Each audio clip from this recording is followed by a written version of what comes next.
1948 was a turning point for Ghia in Turin. Mario Felice Boano became the sole owner of the company after liquidating Giorgio Alberti, Giacinto Ghia's son-in-law, who on his deathbed had promised to take over the company together with Boano. Together, they had struggled to rebuild the shed in Via Tommaso Grossi, which had been bombed by the US Air Force in the summer of 1944, and together they had shared the problems common to all post-war coach builders: few wealthy customers and few chassis on which to build unique cars.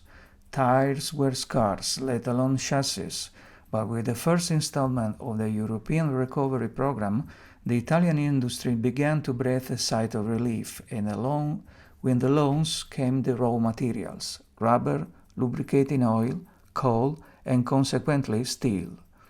Boano, however, still had to get the company back on track. In addition to a shortage of customers, he had lost his top designer, Fedele Bianco, who had gone to Pininfarina, and Umberto Capalbi, the second designer, did not have sufficiently attractive ideas. Also, the prince of the Turin designers, Mario Revelli di Beaumont, who had created masterpieces for Ghia before the World War II, had become too expensive to afford. At the 1948 Turin Motor Show, Ghia presented itself with two elegant covered wheels cars designed by Umberto Capalbi and three Fiats with fairly conventional lines. The first Turin Motor Show, the post-war period, brought a breath of fresh in both lines and proposals, so much so that the spaces were even insufficient to exhibit all the vehicles, especially the buses that were the real protagonists of the Italian revival in the world of the transport. The Italian Association of Manufacturers and Coach Builders had already decided to enlarge the exhibition spaces, and in 1949 the show would not be held due to the reorganization walk. However, the anonymous presence of the young draftsman, who had just completed his contract at the Stabilimenti Farina, did not go unnoticed among the operators. He was Giovanni Michelotti. Michelotti, without official knowledge, had designed over 30 of the cars on display at the show, not only for Stabilimenti Farina, but also for Alemano, Balbo, Bertone, Coriasco, Monterosa, and Vignale. All his models had different characteristics and line, which alone fully interpreted the style of each brand. Moreover, it seemed that Michelotti was not exorbitant with his prices and worked as a freelancer on his own house or at the workshops as required. Boano therefore seized the opportunity and commissioned him to make some drawings based on the most popular chassis of the market at that time: Fiat 1100, Fiat 1500 and Lancia Aurelia. But Boano was still lacking in his sales network. The Savoia agency as the exclusivist for Piedmont or the Bornigia brothers in Rome were no longer enough to sell cars, and a larger structure was needed. Suddenly, a telephone call was providential. At the other side of the cable there was Vittorino Viotti, owner of the Viotti workshop and Boano's old friend. Viotti asked his friend to share with him his new sales manager, a very enterprising and capable man who also spoke English and had many contacts outside Turin, but unfortunately he cost him dearly. His name was Luigi Segre. Segre was an over-the-top character for the austere world of Turin. During the World War II, he had first been an infantry officer and then a partisan. It is said he led the American supply drops in the Susa Valley together with Renato Ambrosini, son of the owner of the Seata Company of Turin. In reality, they were both agents of the Office of Strategic Services, the American Military Secret Service. Segre had worked with Ambrosini for a couple of years and had been the protagonist of the launch of the Cucciolo micromotor when, together with his friend Gino Valenzano, they had traveled from Turin to Switzerland on two bicycles equipped with a new engine. This trip was documented in numerous newspapers, and there were so many requests that Siata had to find a partner to fulfill all the orders.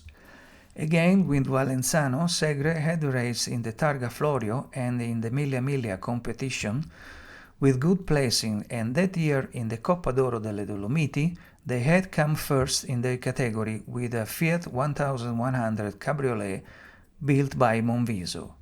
And thanks to the sporting results, the Monviso Cabriolet was in great demand.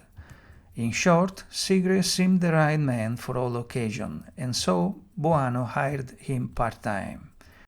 At Ghia, Segre immediately raised the bar, turning the Gioiello series, already in production, into the Super Gioiello series. Basically, it was a new line of high-end cars with a good return on investment, equipped with refined technical details, special colors, and particularly elegant upholstery. Introduced at the Geneva Motor Show in 1949, the Super Gioiello series was an immediate success. It participated in the Elegance Concours of Turin and won numerous prizes at those in Viareggio, Florence, and Genova Nervi. Segre therefore moved on and immediately asked for a pay rise. In the same year, again paired with Valenzano, he came first in the 1100 category at the Mille Miglia. So the 1949 was a golden year for Ghia, as golden as the cup won at the Elegance Concours of Villa d'Este with the Alfa Romeo 6-cylinder 2.5 saloon designed by Michelotti. Finally, the orders arrived, and all the newspapers in Italy and abroad spoke of the renewed success of the touring style and the prestige of the Ghia brand. With the launch of the new Fiat 1400 model at the 1950 Motor Show, Ghia proposed a 3-seat coupe from the Super Gioiello series on this chassis. It was a typical Gran Turismo hatchback coupe of the Italian school, with a large interior volume to hold luggage in the rear. The gearbox was on the steering wheel so that the front sofa was comfortable, but the rear seat could also be obtained on request. The car went practically unnoticed on the flood of novelties at the year salon, but the Elegance Concours of Turin, Gino Bartali, fresh from his victories at the Milano-San Remo and at the Giro di Toscana, came to collect a dark blue sample rich in elegant chrome. A third example was presented at the Levante Fair in Bari, while a fourth won the prize of honor at the Elegant Concours in Venice. After the official launch of the new Aurelia model in May 1950, Lancia asked Ghia to design a Gran Turismo equipped with their new 2-liter engine. At the beginning, the specifications were rather vague. Basically, it was a 3-seater coupe with many parts in common with the production sedan. For example, the headlights, the windscreen and the rear window, the dashboard and the instrument. But Boano already produced a car with similar characteristics, the Fiat 1400 Super Gioiello. Also, the Lancia floor pan had dimension close to the Fiat. The wheelbase was 2.66 meters against the 2.65 meters of the Fiat, while the track wide was 1.54 meters against 1.32 of the Fiat. So the new Lancia Coupe, called B20 from the name of the project, would also have greater roominess and more usable boot volume. Michelotti therefore, also because of the tight time frame, thought of restyling the Fiat 1400 Super Gioiello, eliminating some of its youthful defects, such as the windscreen separated into parts and the pavilion too accentuated at the front. The result was a car with more balanced lines, a more defined sporty character, especially at the front, thanks to the double headlights, and strongly characterized by the sloping grille in the shape of the classic Lancia shield. The pre-series model, painted in one of the standard Aurelia saloon colors, was photographed at the Sporting Club of Turin a few weeks before the motor show. At the Turin Motor Show, Lancia placed the new model in the center of the stand, and 2 examples in different colors alternated during the 15-day event. To avoid any misunderstanding with Lancia, Boano introduced an update model of the Fiat 1400 Supergioiello with an unusually original grille, more chrome, and a two-tone livery. The Aurelia 2000 Gran Turismo immediately received great public acclaim and numerous orders. Probably neither Lancia nor Boano expected such a response for a 3-seater production car with a price list of 2,600,000 lire, or 25% more than the standard saloon. The large number of orders immediately created a long series of problems. That's because in 1951 Ghia was still a medium-small workshop with less than 30 employees. They had covered a space that could hold from 10 to 12 cars at a time.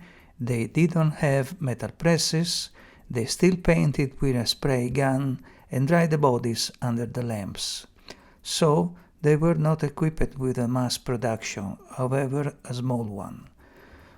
Boano therefore ran for cover and asked his friend Vittorino Viotti for help, who had more space, more modern equipment, and a larger workforce.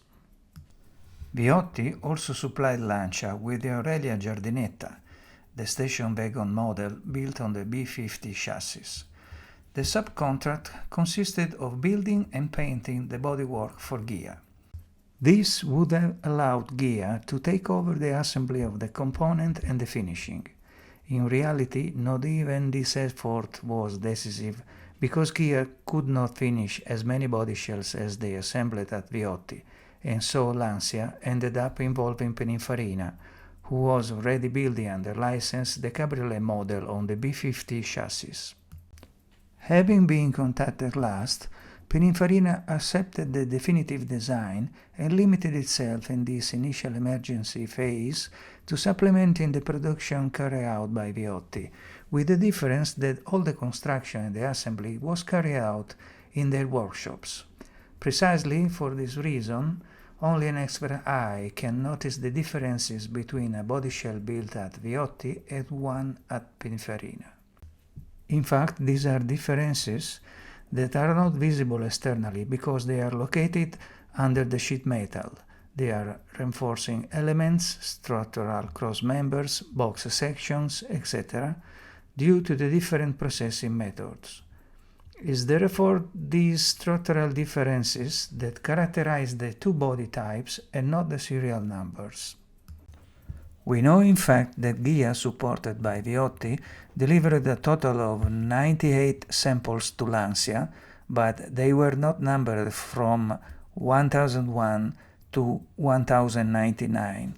Rather, they had not consecutive numbers because neither Ghia nor Viotti had sufficient space to store the bodies in their respective factories, and therefore deliveries were made in small batches directly from the factory. When Pininfarina took over, the same thing happened, although this company had larger yards.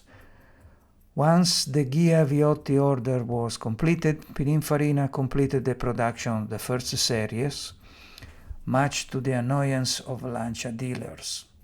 Around 300 samples were sold by Christmas 1951, less than 7 months after the launch, and a total of 500 were built. In February 1952, it was this company that received all the orders from Lancia, and thanks to more concrete planning, it also equipped itself with a machinery suitable for series production, such as new spot welders and a curious track system nicknamed the merry-go-round, which moved the unfinished body on trolleys into the spray booth and from there into the drying oven. It was the first system of this type installed in Turin and was supplied by a local company. The 731 samples of the second series were restyled externally and internally, and since the supplies was exclusive, Pininfarina obtained the permission from the Lancia company to produce also a special model, a more luxurious car, branded Pininfarina, to be sold through his own sales network. Many thanks for watching, please subscribe and share this video.